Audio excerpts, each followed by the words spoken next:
2500 और 4700।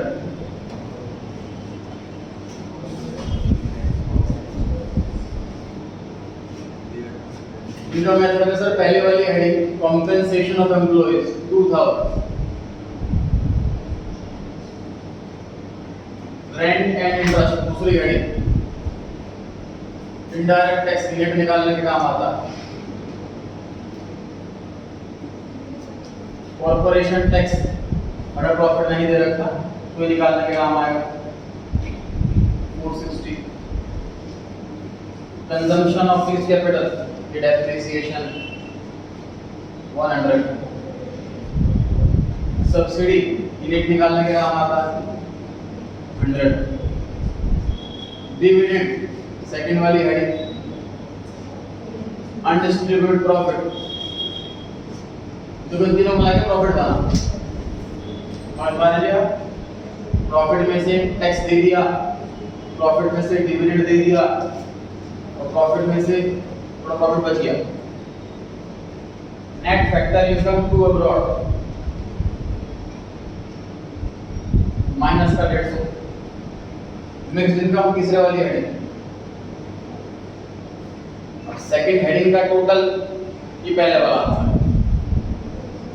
Operating purpose, second वाली heading का टोटल, इन दोनों को ऐड करके आता है जी एनडीपीएस। क्वेश्चन मांगा है डोमेस्टिक इनकम, ठीक, कोई यूज नहीं है इसका।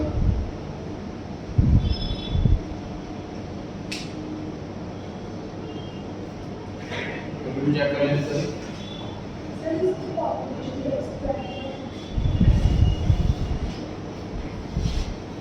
प्रॉफिट मान लीजिए 100 रुपए, उसमें से टैक्स गया 30 रुपीज, तो प्रॉफिट बच गया 70, इसमें से डिविडेंड बांट दिया 10, तो अनडिस्ट्रीब्यूटेड हो गया 60। क्वेश्चन में ये तीन अमाउंट दे रहा है, तीन अवॉइड कर बनेगा profit.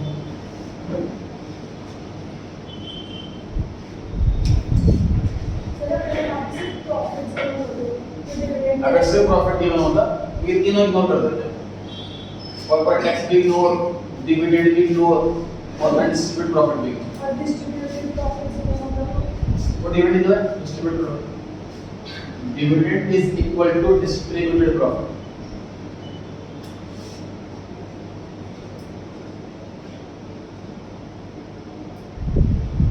Done.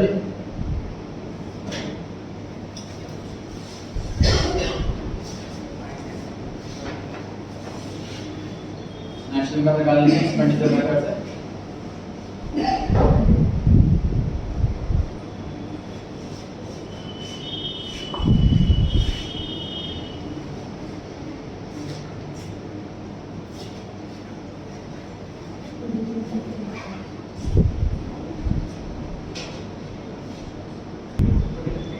One 365 expenditure management में 4 हेडिंग होती है सर। सॉल्व करने के बाद जीडीपी एमपी निकलता है, क्वेश्चन में नेशनल इनकम मांगा होगा तो डेप्ट माइनस होगा, एनएफआईएटी प्लस होगा और एनडीपी माइनस होगा, तब जाके नेशनल इनकम आएगी। Net indirect tax net solve, net export चौथी heading negative, rent income method के अंदर आता है, इस वाले में नहीं। प्राइवेट फाइनल कंजम्पशन एक्सपेंडिचर पहले वाली heading, net domestic capital formation तीसरी हेडिंग, लेकिन यहाँ पे नेट लिखा हुआ है तो हमें इसमें डेप्रिसिएशन ऐड करना पड़ेगा। कॉम्पेंसेशन टू एम्प्लॉइज ये इनकम मेथड की पहली हेडिंग है, इस वाले मेथड की नहीं। Net factor income from abroad NFIA minus का 10, गवर्नमेंट एक्सपेंडिचर दूसरी हेडिंग, प्रॉफिट इनकम मेथड के अंदर आता है, मिक्स्ड इनकम इनकम मेथड के अंदर आता है, इंटरेस्ट वो भी इनकम मेथड के अंदर आता है। क्वेश्चन में सर डेप्रिसिएशन नहीं दे रखा तो यहाँ पर नेट दे रखा है सीधा आंसर नेट वाला आएगा, तो मैं डायरेक्शन माइनस करूंगा। यहाँ पे क्रॉस वाला आता है, डायरेक्शन माइनस करते हैं, डेट नेट दे रखा है, डेट ही नेट वाला आंसर आएगा। तो ये आपके सामने ये वाला आंसर 136 का आंसर आ रहा है। कैलकुलेशन चेक कर लें। डाउट हो तो सर फर्स्ट और एक में क्या डिफरेंस है? मैं किसी को देखा ये फर्स्ट वाला में ये तो सिर्फ ट्रांसफर है, मतलब पेमेंट होगी। जैसे मान लीजिए मतलब मैंने बिल्डिंग में जो पैसे दी, इनकम तो है नहीं, सिर्फ ट्रांसफर है, तो उसकी इनकम लेते ट्रांसफर नहीं।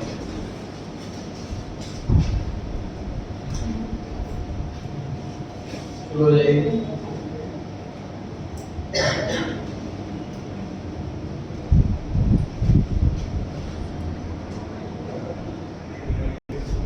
नाइन्टी 100 और 8780। पहले वाला आंसर 90 100, दूसरा आंसर 8780।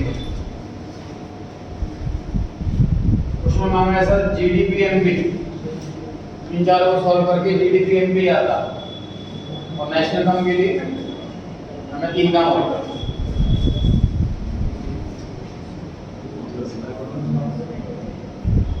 गवर्नमेंट एक्सपेंडिचर दूसरी हेडिंग, प्राइवेट एक्सपेंडिचर पहली heading, cross domestic capital formation इस है कि थर्ड हेडिंग का नाम है, नेट एक्सपोर्ट चौथी हेडिंग। ऐसा लग रहा है मुझे लिखा ही लिखा मिलेगा। Net factor income from abroad 100 रुपए, नेट इनडायरेक्ट टैक्स 300 रुपए। सब्सिडी इग्नोर करेंगे कि पहले से नेट दे रखा है, यहाँ पे नेट वर्ड नहीं लिखा होता तो नेट इसमें से माइनस कर देते हैं। ऑलरेडी यहाँ पे नेट दे रखा है और माइनस नहीं करता, इग्नोर कर देते। चेंज इन स्टॉक, यहाँ पर फिक्स लिखा होता तो इन स्टॉक ऐड करते, फिक्स नहीं लिखा हुआ, change in stock ignore. Consumption of capital मतलब फिर डेप्रिसिएशन, सब कुछ आपके सामने है। चारों को ऐड करो, पहला आंसर आएगा, इनको करो तो आंसर दूसरा आंसर आएगा। इसमें बस गलती होने की चांस यही है कि सब्सिडी शायद आप गलती से माइनस कर देते, शायद चेंज इन स्टॉक गलती से प्लस कलर कर हेडिंग के अंदर, उसका ध्यान रखो, इग्नोर करेंगे।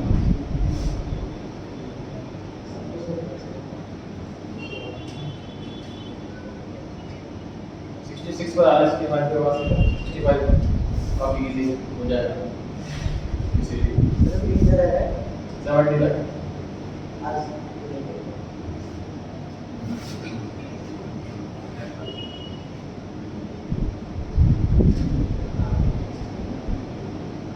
एक्सपेंडिचर मेथड की सेकेंड हेडिंग मांगी है और इनकम मेथड की तीसरी हेडिंग मांगी है।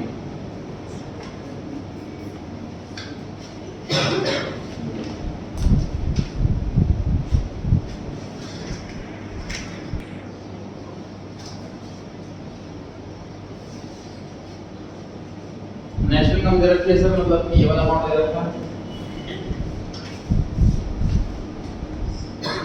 Gross domestic capital formation expenditure method की तीसरी हेडिंग, गवर्नमेंट एक्सपेंडिचर ये एक्स हो गया, यहाँ पर मिक्स्ड इनकम यहाँ पर एक्स हो गया। Net factor income from abroad NFI 1000 रुपए, net indirect tax net 2000, profits second वाली heading income expenditure income method.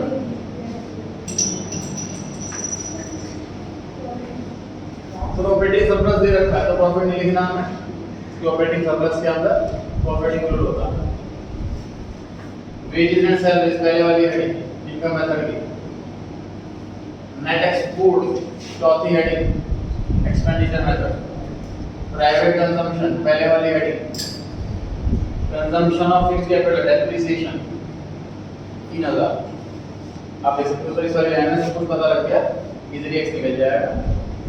यहाँ पे सब कुछ पता है, इजीली एक्स निकल जाएगा।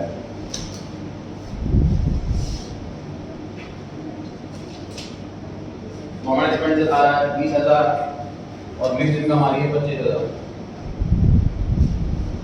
इसके काम में मिस्टेक हो रही थी, तो चेक करने अपनी मिस्टेक्स। डाउट होगा तो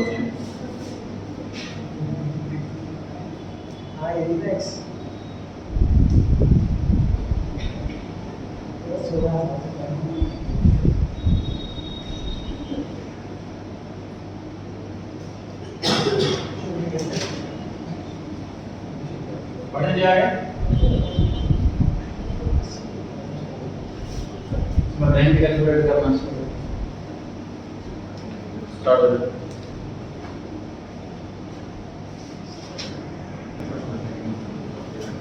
आंसर आ रहा है 475 475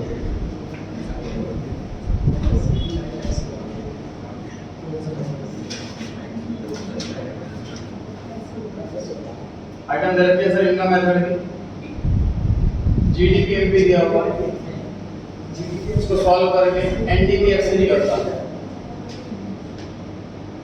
मैं इसमें टैब ऐड करूंगा और नेट ऐड करूंगा तो आएगा जीडीपी एमपी जो कि 18,000 मिक्स इनकम 7,000 सब्सिडी यूनिट निकालने के काम आता माइनस का 250 इंटरेस्ट सेकेंड हेडिंग रेंट नहीं पता सेकेंड हेडिंग में आता profit second heading compensation of employ पहले वाली heading consumption of fixed capital मतलब डेप्रिसिएशन इनडायरेक्ट टैक्स यूनिट निकालने के काम आता एक्स के अलावा बाकी सब कुछ पता तो को प्लस कर देना इक्वल वैल्यू रखना है एक्स निकल जाएगा 475 क्वेश्चन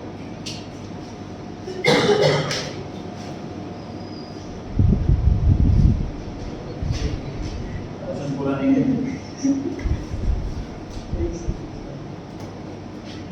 नोट करें स्लाइड करता हूं कैलकुलेट करना है वो नोट करना एक्सपेंडिचर मेथड की तीसरी heading gross domestic capital formation मतलब एक्सपेंडिचर मेथड की तीसरी हेडिंग मान ली है और ऑपरेटिंग सरप्लस मतलब इनकम मेथड की दूसरी हेडिंग नेशनल इनकम दे रखा है 22,100 रुपए और वेजेस एंड सैलरीज दे रखा है 12,000 सर 2 मिनट के बाद क्या रहेगा सर वो पेज से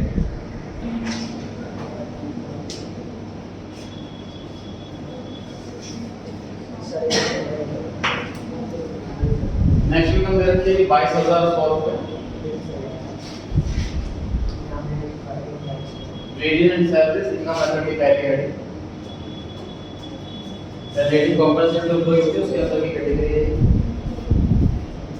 प्राइवेट कंजम्पशन पहले हेडिंग एक्सपेंडिचर मेथड की नेट इनडायरेक्ट टैक्स नेट 700 रुपए ग्रॉस डोमेस्टिक कैपिटल फॉर्मेशन में निकालना है डेप्रिसिएशन 500 रुपए गवर्नमेंट एक्सपेंडिचर दूसरी हेडिंग फिक्स्ड इनकम तीसरी हेडिंग ऑपरेटिंग सरप्लस में निकालना है नेट एक्सपोर्ट चौथी हेडिंग रेंट ऑपरेटिंग सरप्लस के अंदर इंक्लूड होता है नेट फैक्टर इनकम हम ब्रॉड है भाई 150 रुपए माइनस मतलब एक्स के अलावा सब कुछ पता है निकल जाएगा एक्स के अलावा सब कुछ पता है निकल जाएगा आगे बढ़वा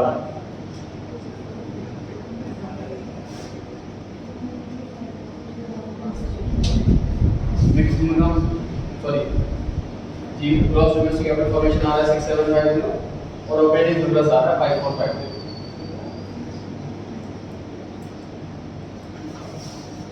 ये बढ़े आगे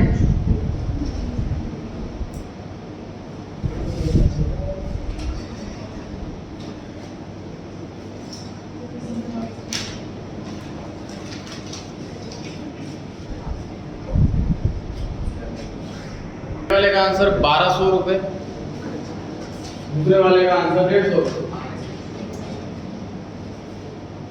1200 रुपए 150 वेजेस एंड सैलरीज पहले है नेशनल इनकम 4200 नेट एक्सपोर्ट निकालना नेट फैक्टरिंग फ्रॉम अब्रॉड है ना भाई 200 रुपए ग्रॉस डोमेस्टिक कैपिटल फॉर्मेशन तीसरी गाड़ी नेक्स्ट इनकम तीसरी गाड़ी प्राइवेट कंजम्पशन पहली गाड़ी नेट 150 रुपए ऑपरेटिंग सरप्लस कैलकुलेट करना कॉमन एक्सपेंडिचर दूसरी गाड़ी consumption depreciation profit operating surplus का पार्ट है इसलिए एक्स के अलावा सब कुछ दे रखा है गवर्नमेंट एक्स के अलावा सब कुछ दे रखा है डाउन क्वेश्चन ऑपरेटिंग सरप्लस आ रहा है 1200 रुपए नेट एक्सपोर्ट आ रहा है 150 सर गवर्नमेंट को 1000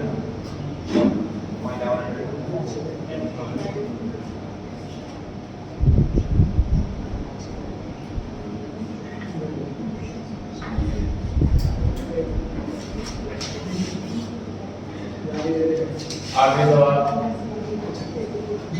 सवाल एमसीक्यू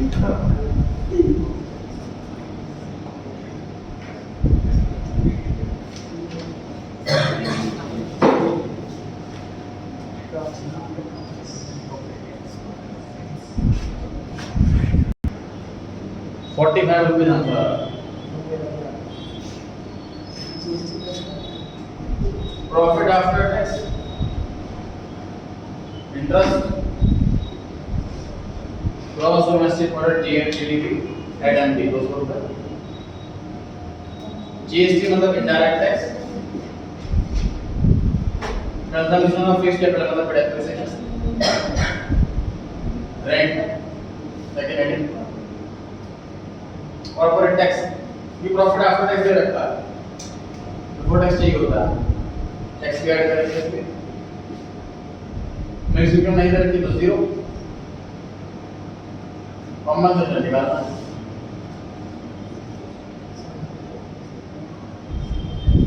पर्टिकुलर नंबर आएगा ये 100 रुपए के तरीके से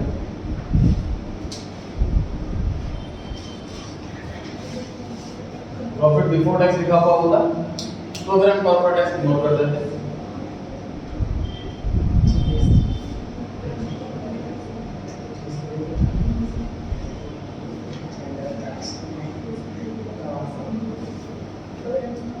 बढ़ सकते हैं आगे न्यूमेरिकल पार्ट खत्म हुआ थ्योरी पार्ट स्टार्ट होगा कॉपी पे ट्राई करेंगे चारों आंसर सिचुएशन बतानी है कि जब ऐसा होगा पहला पॉइंट जैसे कि इन एक्सपेक्टेड वैल्यू एड मेथड से पहला पॉइंट कि आउटपुट की वैल्यू और वैल्यू एडेड दोनों बराबर आए ऐसा कब हो सकता है सोचिए ट्राई कीजिए कॉपी में लिखने की कोशिश करें ऐसे दूसरा national income current price national income constant price constant number base price दोनों इक्वल है ऐसा कब हो सकता है और ग्रॉस डोमेस्टिक कैपिटल फॉर्मेशन वो बराबर हो gross domestic fixed capital formation में ऐसा कब हो सकता है और operating surplus equals to rent plus royalty plus profit हो ऐसा कब हो सकता है राइट सर कर इस प्राइस को कांस्टेंट प्राइस कांस्टेंट की बेस प्राइस पहले से चला जी आज का प्राइस जिस ईयर हम कैलकुलेट कर रहे हैं का उस ईयर का प्राइस कांस्टेंट की बेस प्राइस तो पहले वाला साल चला ऐसे कंपेयर करते हैं जैसे कि कोई चीज 100 रुपए में ले रखी है आज 120 की होगी 100 से कंपेयर करते हैं इन्फ्लेशन निकालने के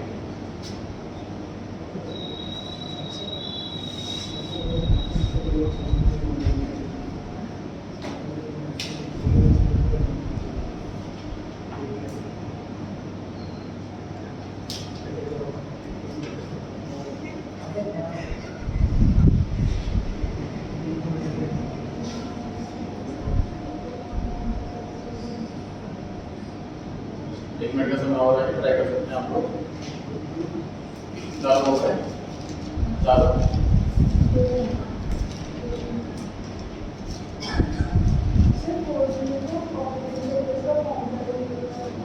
इनकम मेरे फॉर्मूला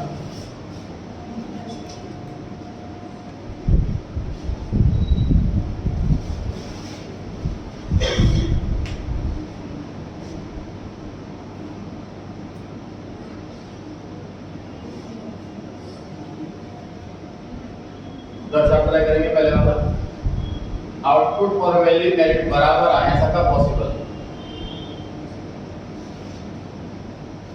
हम अप्लाई करेंगे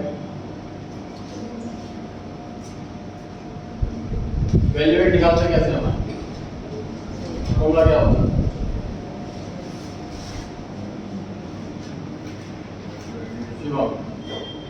सर फोर आता है सर जब value of input 0 correct. Value added का देखिए फॉर्मूला होता है value added is equal to value of output minus intermediate consumption, technically word इस्तेमाल करते हैं, ये फॉर्मूला होता है एग्जैक्ट। क्वेश्चन कह रहा है कि ये दोनों बराबर हो जाएं, ऐसा कब होगा? जब ये 0 होगा, दोनों कितना बराबर हो जाए। ऐसा क्वेश्चन के भी हुआ इसमें कहता है इंटरमीडिएट कंजम्पशन 0, ठीक है? तो answer is my intermediate consumption is 0। हाँ जी पूछ रहे हैं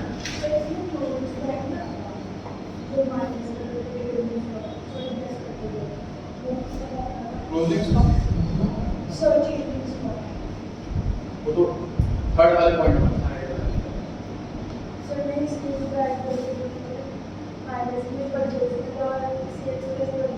वो तो आउटपुट की जगह सेल्स रखी होगा। पॉइंट नंबर 2 पर आते हैं। नेशनल इनकम करंट प्राइस वाली नेशनल इनकम कांस्टेंट प्राइस वाली बराबर कब होगी? तब बराबर होगी जब करंट प्राइस और कांस्टेंट प्राइस दोनों बराबर है। जब करंट प्राइस और कांस्टेंट प्राइस दोनों मतलब बेस वाला प्राइस जैसे क्या होता है यहां से देखो थोड़ा सा आइडिया देता हूं। सर इनकम टैक्स में कोई प्रॉपर्टी मान लीजिए हमने खरीदी कई साल पहले 10 लाख रुपए और आज 50 लाख में बेची, ठीक? तो 40 लाख का प्रॉफिट दिख रहा है इसमें। लेकिन जो टैक्स भरने वाला है वो बंदा ये कह रहा है गवर्नमेंट से कि सर 20 साल से पैसा तो ब्लॉक करा मैंने और 10 लाख रुपए उस टाइम के तो बहुत बड़ी वैल्यू थी, 40 लाख का प्रॉफिट ऐसे कैसे कह रहे हो आप? इन्फ्लेशन नाम की भी कोई चीज होती,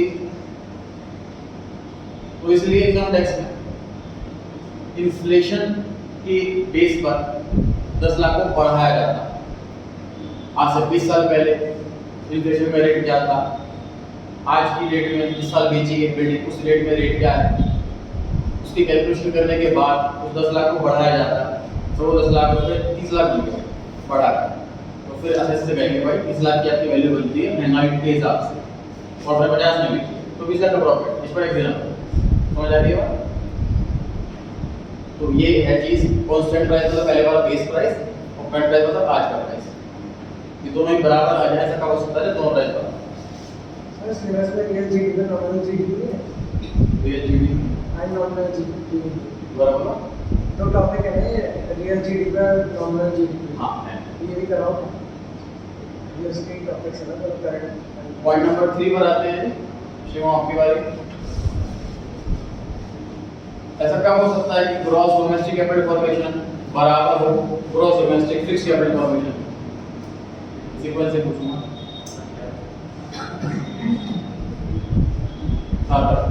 इन्वेंटरी 0 अगर चेंज इन स्टॉक 0 क्योंकि पॉइंट नंबर 3 में फॉर्मूला क्या होता है?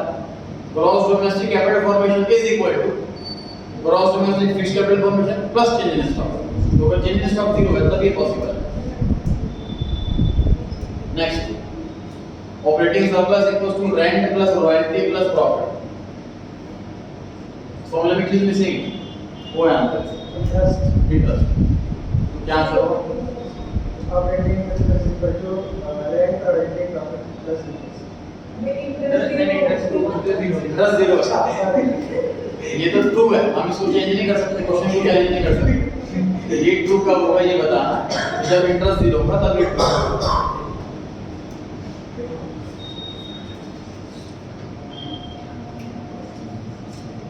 काफी सारे आइटम्स के नाम दे रखे हैं यहाँ पर और हमें क्वेश्चन में ये पूछा हुआ है कि क्या ये नेशनल इनकम में इंक्लूड होता है या नहीं होता। तो आपको आंसर किस बेस पर देना देखो। सर अगर ये पॉइंट किसी भी फॉर्मूले में किसी भी पॉइंट के अंदर नहीं आता फिर तो नो आंसर हो गया, और अगर फॉर्मूले में आता लेकिन माइनस में आता तो भी आंसर नो हो गया। मुझे उस चीज को, जैसे वैल्यू एडेड से नेशनल इनकम निकलती है, उसका फॉर्मूला है value of output minus intermediate consumption. मतलब आउटपुट की वैल्यू में से हम इंटरमीडिएट कंजम्पशन वाली वैल्यू माइनस कर देते हैं, नेशनल इनकम तब आती है। तो क्या नेशनल इनकम में इंक्लूड है ये? नहीं, समझ आ रही है बात? फॉर्मूले में है, नेशनल इनकम में इंक्लूड नहीं है ना, घट जाती है ना उसमें से, समझ आ रही है बात? तो ये तो फॉर्मूले में कहीं भी नहीं है तो आंसर नो, या फिर फॉर्मूले में माइनस की फॉर्म में तो आंसर नो, दोनों बातें नहीं है तो आंसर यस। मतलब फॉर्मूले में है और प्लस में है तो आंसर यस। समझ पा रहे हैं? ट्राई करें सर। 11 लिखे कॉपी पे अपने, यस या नो में सारे 12 लिखे, इसे ऑफ कर दो।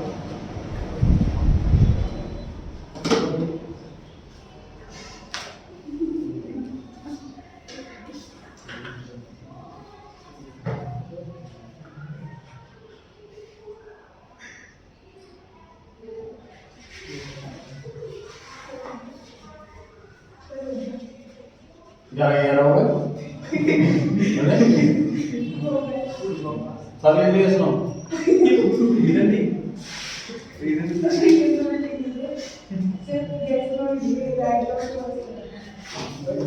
टाइम लगा और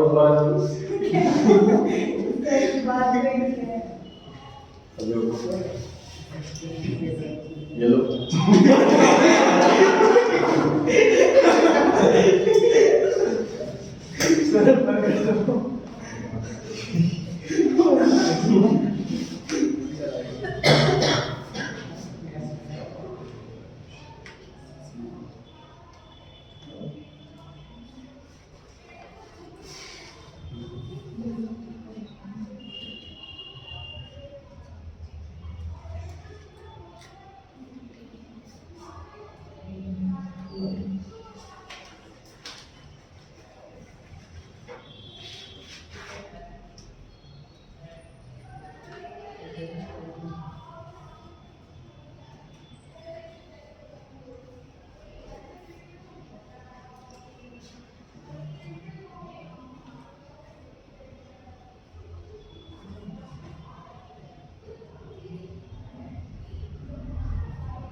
सारे हो गए।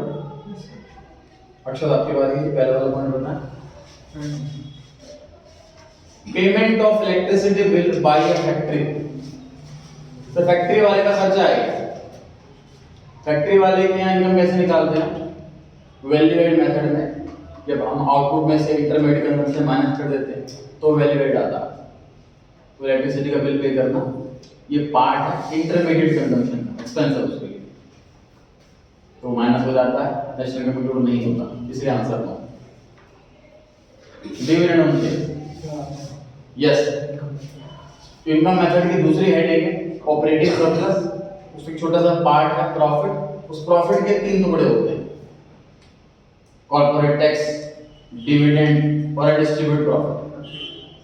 तो डिविडेंड इंक्लूड होता है उसके अंदर, ऐड होता है नेशनल इनकम के अंदर, इस नेशनल इनकम का पार्ट है। Next, increase in stock of consumer goods with house goods नहीं होता, क्यों? सही आंसर है बिल्कुल, ध्यान समझे। स्टॉक सर बिजनेसमैन के पास होगा और स्टॉक घर वाले मतलब फैमिली के पास होगा। जो बिजनेसमैन के पास स्टॉक होता है उसको इन्वेंटरी बुलाते हैं सर, कि बन गया, बिका नहीं, अगले साल बिकेगा, वो चीज इन स्टॉक का पार्ट है। जो फैमिली वाले मान लीजिए फॉर एग्जांपल घर में सपोज 2 किलो चीनी लगती है फॉर एग्जांपल घर में, तो फैमिली वाले जो है 1 तारीख को 5 किलो चीनी खरीद करके लिया है थोड़ा एक्स्ट्रा, तो महीने के एंड में 3 किलो चीनी बच गई। इसको हम काउंट ही नहीं करते। वजह क्या है कि जब प्राइवेट हाउस होल्ड है वो जब भी कोई चीज़ परचेज करता है मार्केट में, हम वो पूरा का पूरा एक्सपेंस तुरंत मान लेते हैं, क्योंकि उनकी स्टॉक की वैल्यूएशन पॉसिबल ही नहीं। एक घर में कितना स्टॉक बचा हुआ, बिजनेसमैन तो अपने अकाउंट्स बनाता है, वो तो स्टॉक लिखेगा क्लोजिंग स्टॉक कितना, लेकिन हाउस होल्ड अपने अकाउंट्स नहीं बनाता, उसको नहीं पता हमें स्टॉक कितना। तो हाउस होल्ड का जो स्टॉक है वो काउंट ही नहीं होता। जिस टाइम परचेज करेगा वो टोटल अमाउंट ही एक्सपेंस मान लेते हैं, प्राइवेट एक्सपेंडिचर के अंदर आ जाता है, पहली हेडिंग एक्सपेंडिचर के अंदर। ठीक है, तो इससे स्टॉक नहीं आता प्राइवेट हाउस होल्ड का। नेक्स्ट प्रतिका, बस fair paid by passenger include होगा। इंक्लूड कहाँ होगा, वहां आप ट्राई करें, आंसर मैंने बता दिया इंक्लूड होगा। सर सेल उसका किराया कोई लिंक नहीं, वहीं आप ट्राई करें।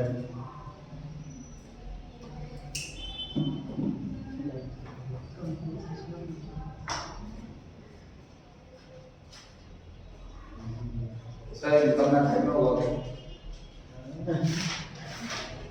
कंपनसेशन ऑफ उसके अंदर कहाँ प्राइवेट। सही है। एक्सपेंडिचर मेथड की पहली हेडिंग क्या है कि प्राइवेट फाइनल कंजम्पशन एक्सपेंडिचर। तो प्राइवेट लोगों का जितना भी खर्चा होता है पूरे साल का वो आता है इसके अंदर, और एक पैसेंजर बस का किराया भर रहा है तो उसके लिए खर्चा है। ठीक है,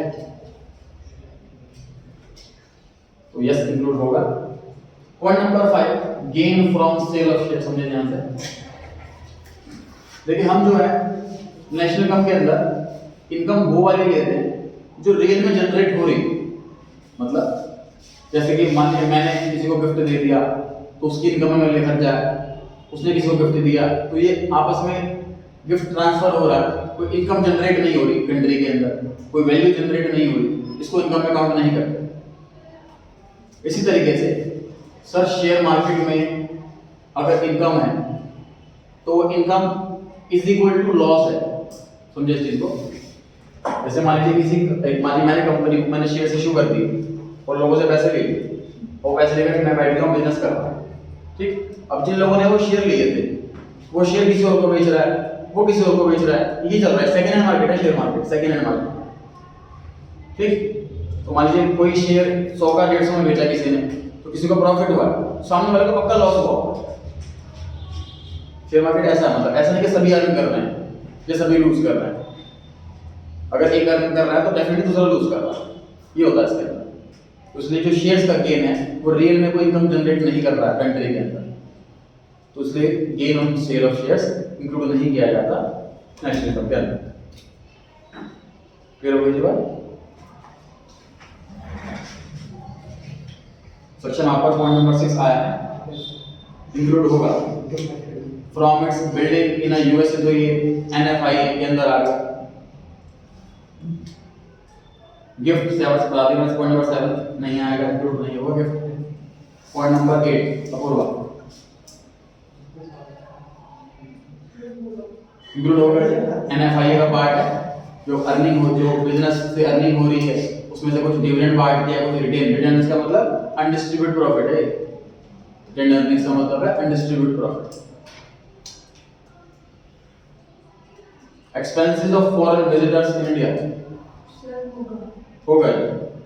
ये कहां पर इंक्लूड होगा, देखिए ये एक्सपेंस है, ये फॉरेनर्स जो खर्च कर रहे हैं इंडिया के अंदर, तो उनको हमारी करेंसी चाहिए होगी तभी खर्च कर पाएंगे, तो नेट एक्सपोर्ट का part.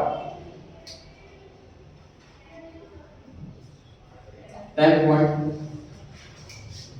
Gift to a trust from Japan. हाँ, गिफ्ट में डिस्कस कर लिया, गिफ्ट नहीं होगा। Next, purchase of books by a student, private expenditure है, चेक करा कर लेना। नीचे का रह गया वो बात बता दूंगा।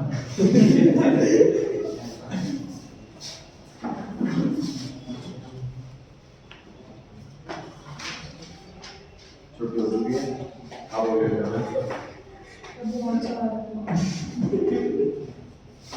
3 महीना हो गया चैप्टर जुलाई खत्म हो रहा, चैप्टर खत्म नहीं हुआ। क्या हम तो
किसकी बारी चल रही है? आपकी मान्य आपकी बारी। बोनस पे एम्प्लॉइज इंक्लूड होगा, कहाँ इंक्लूड होगा? कॉम्पेंसेशन टू एम्प्लॉइज के अंदर एम्प्लॉय कोई भी पेमेंट होती है, वेजेस की या बोनस की, वो पार्ट उसमें इनकम मेथड की पहली आइटम इंक्लूड होगा। Yes, interest paid by an individual loan taken, ये बताया था मैं। देखिए सर, लोन दो टाइप के होते हैं, पर्सनल लोन, एक बिजनेस लोन। अगर बिजनेसमैन लोन ले रहा बिजनेस करने के लिए, तो वो बिजनेस को ग्रो करेगा, उसका एक्सपेंस होगा, लोन पर इंटरेस्ट देना, वो एक्सपेंस इंटरमीडिएट कंजम्पशन होगा, तो इंक्लूड नहीं होगा। दूसरा, जब कोई इंडिविजुअल मतलब कोई पर्सनल लोन ले रहा है, उसे बोलते हैं लोन टेकन बाय इंडिविजुअल, तो उससे कोई भी इनकम जनरेट नहीं होती, क्योंकि वो अपने पर्सनल काम के लिए इस्तेमाल कर रहा है, कोई गुड्स नहीं बना रहा, तो इंक्लूड नहीं होता। मतलब इंटरेस्ट लोन इंक्लूड हो गए नहीं जब बिजनेसमैन का उसका इंडिविजुअल का इसलिए नहीं, क्योंकि इंडिविजुअल का इसलिए नहीं क्योंकि कोई बिजनेस में कोई वैल्यू जनरेट नहीं कर रहा है कंट्री के अंदर, और बिजनेसमैन कैसे इंक्लूड नहीं हो रहा क्योंकि वो इंटरमीडिएट कंजम्पशन के पार्ट बन रहा है, वो माइनस हो जाता है, प्लस नहीं होता, इसीलिए। 14 point, expenditure on repair of fixed capital asset include नहीं होगा। तो देखो उसके पीछे वजह क्या है सर? फिक्स्ड कैपिटल एसेट का मतलब मशीन बिल्डिंग वगैरह, उसकी रिपेयरिंग करवाना, खर्चा हो गया, खर्चा बिजनेसमैन का है, इंटरमीडिएट कंजम्पशन का पार्ट हो गया, इंटरमीडिएट कंजम्पशन का पार्ट हो गया। मतलब से डिनोमिनेट कर लो, बिजनेसमैन का कोई भी खर्चा नहीं लेना, इनकम निकाल रहे हैं, एक्सपेंस मिलेंगे उसके अंदर, ठीक है? नहीं आ रहा। Free medical facility by employer आएगा सर, ये कॉम्पेंसेशन ऑफ एम्प्लॉय की कैटेगरी के अंदर आएगा। कोई भी फैसिलिटी मिले तो इसके अंदर आता है। चलिए 5 रुपए करते हैं, 5 रुपए कर लीजिए, 15 तक हो गए, 20 तक करें ट्राई।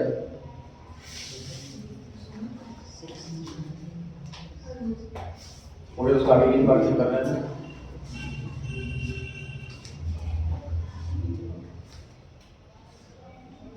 इसका हो गया तो आगे कीजिए।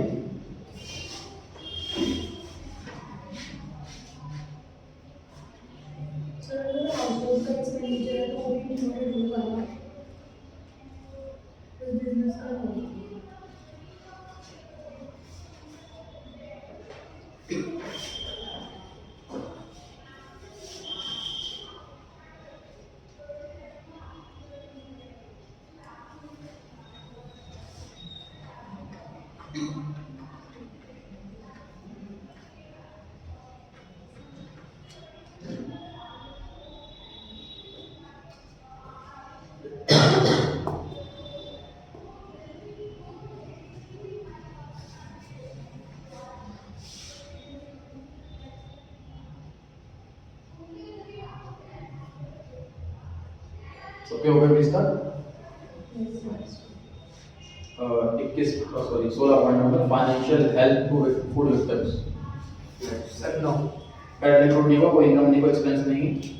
Payment of telephone bill, yes, कहाँ इंक्लूड होगा इसका? हाँ जी, बिल्कुल सही है, टेलीफोन का बिल भरना है, प्राइवेट एक्सपेंडिचर हुआ।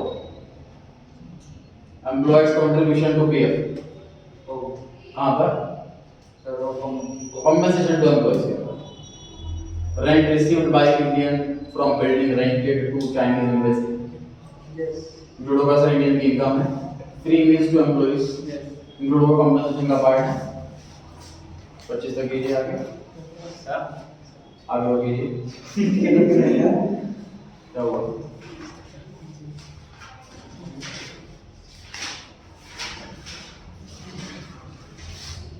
ये सारे करने हैं आज ही पढ़ने का था ताकि टाइम मिले आपको पढ़ने का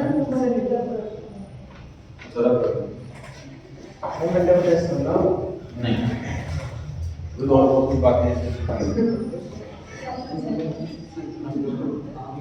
जो भी है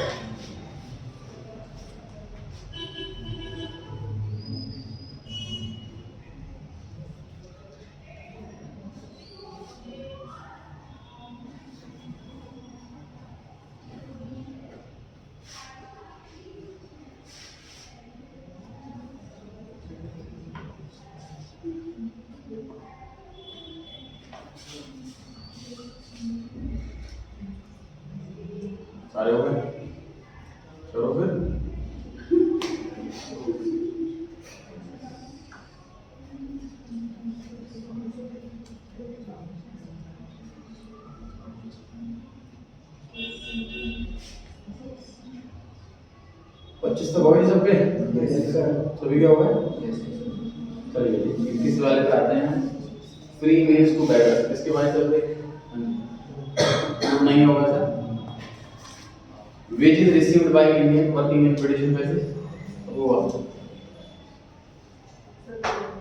इंक्लूड होगा सर एनएफआई का पार्ट मेडिकल फैसिलिटी और गवर्नमेंट एम्प्लॉय प्रतिका इंक्लूड होगा कंपनसेशन का पार्ट है purchase of vegetables by a restaurant one है नहीं वो इंटरमीडिएट कंजम्पशन एक्सपेंस होगा बिजनेसमैन के लिए एक्सपेंस है ना बिजनेसमैन का रेस्टोरेंट के लिए खरीदा है रेस्टोरेंट बस में थोड़ी ना होगा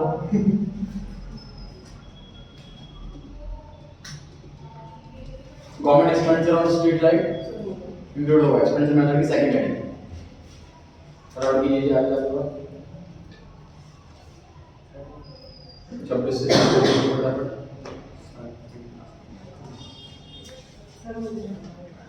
स्टार्ट कीजिए एक और पेज में नीचे डबल कैसे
पॉइंट नंबर 26 पर आ रहे हैं purchase of second hand machine from a domestic firm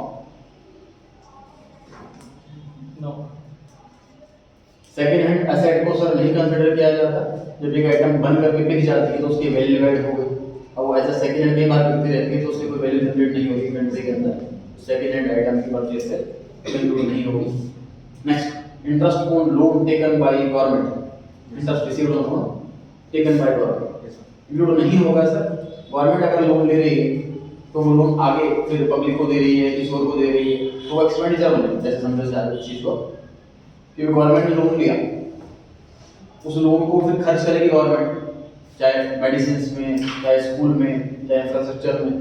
तो जब गवर्नमेंट खर्च करेगी तो एक्सपेंडिचर के अंदर आएगा। समझ आ रही है बात? मतलब अगर हम इसको भी ले लें और उसको दें तो डबल कैलकुलेशन हो जाएगी ना फिर। Leave travel allowance paid to employees by company. Sir होगा। इंक्लूड देखो नहीं होगा, समझो इस चीज को। सर जो इनकम ना देखो एम्प्लॉइज को जितनी पेमेंट दी जा रही है मैक्सिमम तो उसकी इनकम ही होती है, लेकिन कुछ ऐसी तो उसकी इनकम नहीं होती। कैसे? मान लीजिए मैं कंपनी में जॉब कर रहा हूँ, तो कंपनी ने मुझे किसी काम से आउट ऑफ स्टेशन भेजा और वो काम मैं करके आ गया, मेरे 25,000 रुपये खर्च हो गए आने जाने में, होटल में रहना, ट्रेन से आना जाना। तो एम्प्लॉयर ने मुझे 25,000 रुपये दे दिए, मेरी इनकम थोड़ी ना। समझ आ रही है बात? वो तो एक्सपेंस है एम्प्लॉयर का, बस पेमेंट उसने डायरेक्ट ना करके मेरे थ्रू करी। समझ आ रही है बात? तो लीव ट्रैवल कंसेशन ये उस चीज़ का होता है जो ट्रैवल कर रहे हैं मतलब एम्प्लॉयर कंपनी की वजह से, तो उसका खर्चा मिल रहा है। ठीक है जी। इसके बाद आते हैं जी हम direct purchase made by resident house holds. Include होगा, ये तो प्राइवेट एक्सपेंडिचर यही तो है। प्राइवेट एक्सपेंडिचर हाउस होल्ड वाले कैश परचेज कर रहे हैं, बात खर्च कर रहे हैं मतलब पैसा। Next, interest received on debenture by debenture holders. Income है वो इंटरेस्ट वाला ऑपरेटिंग सरप्लस के अंदर हेडिंग नहीं है, interest loan. Debenture is a loan taken by company from public. Interest की इनकम ऑपरेटिंग सरप्लस का पार्ट होता है, इनकम मेथड के अंदर आता है। आगे कीजिए 6 लगाइए 20 से 24 पढ़ाई कीजिए फटाफट सभी इसके रहे पढ़ाई कीजिए बाकी इसके रहे।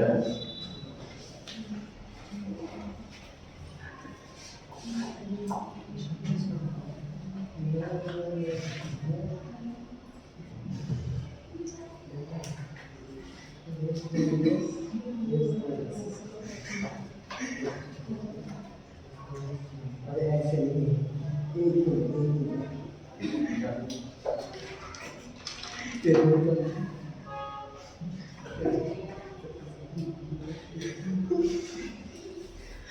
सबने कर लिया जी। 21 में G monthly allowance received by a college student from home, इसके बारे में चल रही हाँ जी होगा, इंक्लूड नहीं होगा। ध्यान समझो इस चीज को कि सर ध्यान दो, मान लीजिए डैडी को सैलरी मिल रही है तो वो उनकी इनकम है कॉम्पेंसेशन ऑफ एम्प्लॉइज के अंदर। अब अपनी सैलरी में से कुछ पार्ट वो मुझे हर महीने भेज रहे हैं कि मैं दूर रहना पढ़ाई के लिए, तो वो किसी की इनकम नहीं, उनको वैल्यू जनरेट नहीं करेगी, तो मतलब पॉकेट मनी मिल रही है बच्चे को। ठीक है, इसमें इंक्लूड नहीं होगा। आगे नेक्स्ट इसमें है expenditure incurred bye a firm on sponsoring a reality show, क्योंकि इंटरनेट के अंदर का पार्ट होता है, कोई भी खर्चा बिना का नहीं लेते।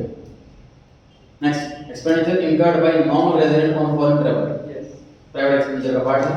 Prize won in a lottery, no lottery वाले को नहीं लेते हैं।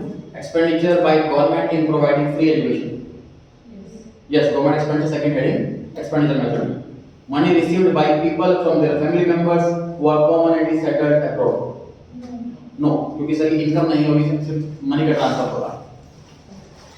चलिए जितना करा है डिवाइड करें उसको, नहीं करेंगे नहीं सर। नहीं वो आंसर था पहले वाले पार्ट में, मैंने बताया नहीं था।